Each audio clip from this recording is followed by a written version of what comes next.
Tiger fans, time for the round 6 debrief, and it's safe to say that's not what we expected to play out in an amazing win against the Gold Coast by 11 points at Marvel Stadium. That wasn't on any of my footy tipping cards, and I'm sure it wasn't on many of yours either, but we will absolutely take the 4 points and run with it as we break the Marvel curse finally, and it still seems to haunt Dimmer all these years later, but wow, what a game. What an unexpected roller coaster of emotions that one was. I think one of the more impressive things about this is that we actually led at every change, which is something I don't think we thought was going to be possible to see for many games during the year, far be it against the team that was undefeated in the Suns. But yeah, 22 points we had scored at quarter time. Second quarter, we were on 6-5-41, but it was all about that third quarter. A 6-goal third quarter to 1 goal was unbelievable. It's something that we hadn't seen for quite a number of years, to be honest, and it's no surprise that our third quarters this year typically had been our worst performing quarters. Like, we would usually do well for the first half and then come out after half time, and then the teams would assert their dominance against us and we would fall away. So I don't know what Uze and the coaching staff did differently, or the players did differently during the halftime break, but whatever they did, it seemed to work because the boys came out pretty fired up. And yeah, like I said, that 6 goals, it was just super impressive with how we generated the goals more than anything. Like we've mentioned before, often I see a lot of comments from people saying that they don't see the game plan, like in games that we've lost heavily at the end. Like, we don't see the game plan, we don't understand what we're trying to do. But like I've always said, the game plan's always been there. We've just only seen it in the first half. And I think sometimes people get blinded by what happens in the back half of the game when you get smashed.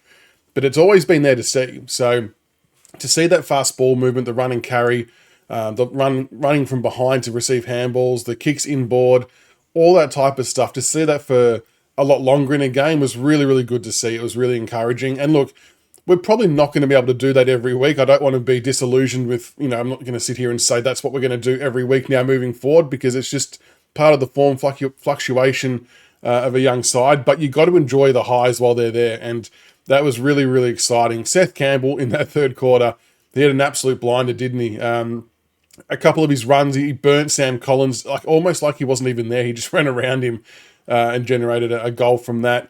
His nice mark against Dan Rioli, he just tapped it over his head, took the mark, and then slotted a great goal from about 45 on the boundary line.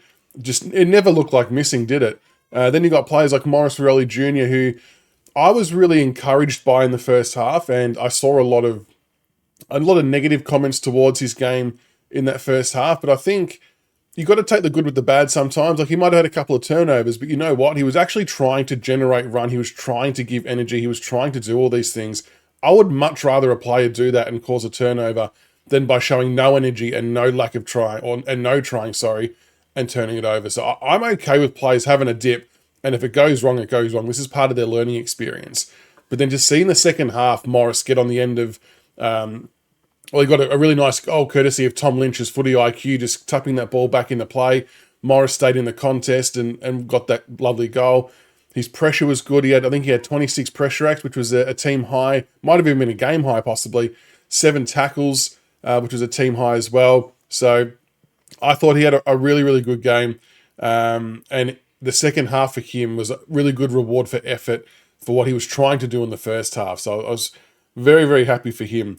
Looking at some of the other stats, though, and I think, again, I've said it a couple of times, but you got to give credit where it's due to the elder statesmen as well. They have copped some criticism over recent times, and it's been justified, I think. I don't want to shy away from that, and I don't think anyone will. But Taranto and Hopper were super against the Gold Coast. And the big difference for me and why they deserve all this praise is because prior to the Gold Coast game, they'd play really well for a half, and then they just wouldn't be in the game at all in the second half. And that's where all of our frustration was with why don't we change the mix-up, because they weren't doing anything in the second half. The Gold Coast game, however, they were engaged, they were involved, they were still creating, they were still clearancing, doing good clearance work in the second half. Like, they were actually in the action in that second half, all right the way through. So Timmy Taranto, 35 disposals, 4 marks, 6 tackles, 6 clearances, 1 goal. He played a super game. Couldn't be any more happy with him. And look, I don't know if it's sustainable, but that's what you would love to see every week. That level of engagement and activity every week would be wonderful. And Jacob Hopper, 27 disposals, 4 marks, 2 tackles, 8 clearances. He's looking, and we've said it earlier on in the year, but he's looking the fittest he's ever been, and it's showing. He and Tim Taranto were wonderful, and I want to give them full credit for what they did. And just having your 2 prime midfielders get 35 and 27 touches, we don't do that a hell of a lot, but that's you need to do that to win games, right? It's no secret. So well done to them. But Nick Vlaston, my goodness, if he doesn't get 3 votes, the world's gone mad. 27 disposals, 13 marks, 4 tackles, 661 metres gained, and I think it was something like 11 or 12 intercept possessions. He was an absolute rock down back. That was a very, very vintage Nick Vlaston performance. He wound back the clock, and yeah, as has been pointed out on social media, how he hasn't got an All-Australian Guernsey is beyond me. I don't know, it's just a token award, and I get it, but he has been a severely underrated player outside of Richmond for a long time now.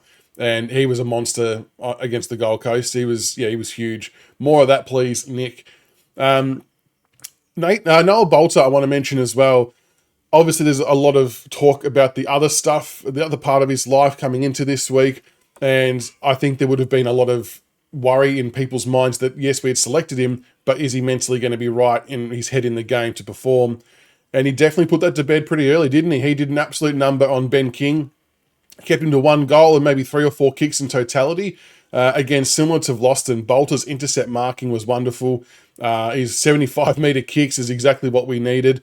He obviously took off that one kick that was about a 25-metre one that turned it over, and Grock messaged me straight away and said, this is why I said he has to just kick it long only, and he's right. So, whether people liked having Bolter in the side or not, let's put that to one side for the moment. I think what we can all categorically say is that him being in the side adds another dimension to our back line. It strengthens our back line. It gives players like Miller, Broad, and Vlaston another level of confidence, having someone like Bolter there to fall back on. And so I think, like the Suns had 60-odd inside 50s, which is a huge number. And it's just credit to our back line for standing tall and making them difficult inside 50s, or we were bringing the ball to ground. We were outmarking them ourselves. They put in a super effort, the back line. They were really, really good. So well done to the defensive unit. Jaden Shaw, I want to give a shout out to as well, who has also copped a little bit of stick along the journey. He's probably been up and down a little bit this year after a down year last year. I thought his game against the Suns was another step in the right direction. 16 disposals, 2 marks, 2 tackles, got a goal, but he was actually starting to look a little bit more dangerous. So I want to see him keep progressing on top of that, which was pleasing to see. Sam Lawler, 16 disposals, 5 marks, 1 tackle, 1 goal, 1. Very unlucky not to get that other goal in the last quarter, which would have been handy. But it was just nice to have him back. And, he had the ball in the wing at one stage, and I'm sure everybody, including myself, was screaming, get it in long, get it in long. And he held on to it for another 5 or so seconds. And just the vision he has to wait for someone to lead into the corridor, then pass that ball inbound, and then opens the ground up for that player. He is a wonderful, wonderful user of the football. And selfishly, I would love to see his ratios flip. So on the Gold Coast game, for example, he had 4 kicks and 12 handballs. I'd love that to be 12 kicks and 4 handballs because he's a beautiful kick of the ball. But having said that, his handballs are equally as damaging at times with the releasing plays into space. So you can't complain too much, I guess. Tom Lynch, I thought was pivotal to us early days. Kicked the 2 goals, of course, 14 disposals, 4 marks, 1 tackle.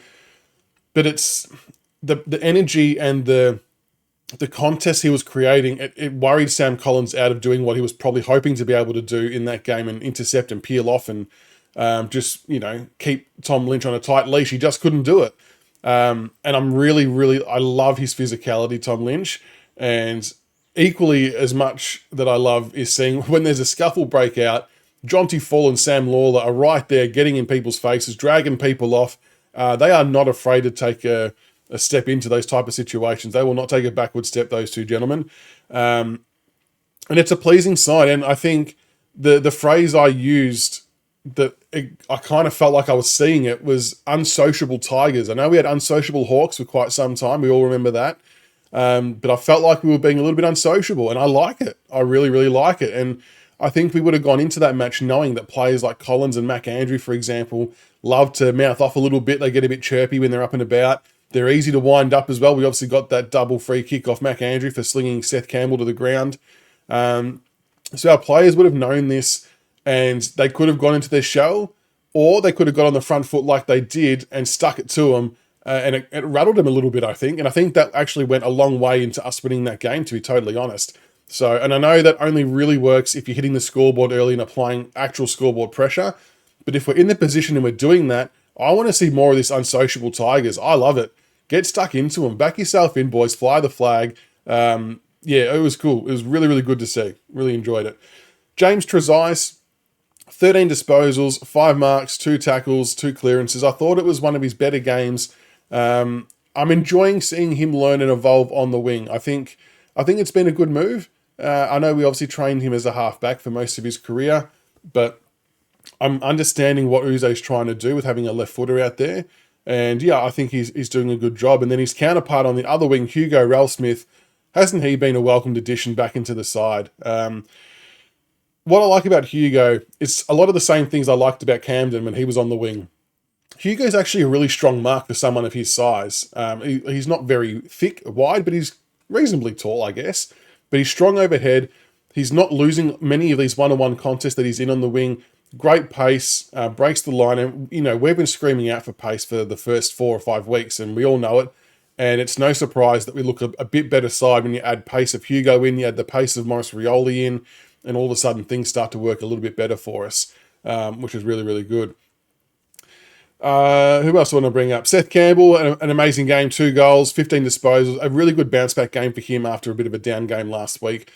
The only sort of one of the real negatives I want to talk about was Luke Traynor, and it's not at Luke Traynor, so I should clarify that very quickly, not at Luke Traynor himself, but I was just a little bit confused about him being the sub. Now, I understand the whole management of time thing because we have a short turnaround to the Melbourne game. I fully get it and I understand it, but if you're going to bring the guy on and it's just for the last 4 minutes of the game, would we have been better off making someone else sub and just giving him a complete full rest? And maybe we might have been able to pull the trigger on a move earlier. I don't know. Look, it ended up working out okay because we won the game, of course. But yeah, I just thought the way that was handled was maybe a little bit odd. It kind of felt like when you started watching the start of the last quarter and then Curvis was off the ground for 11 or 12 minutes, which was scary. It almost felt like that the plan was to sub Nank, but we wanted to see what happened in the first 10 or 11 minutes to then decide what we were going to do.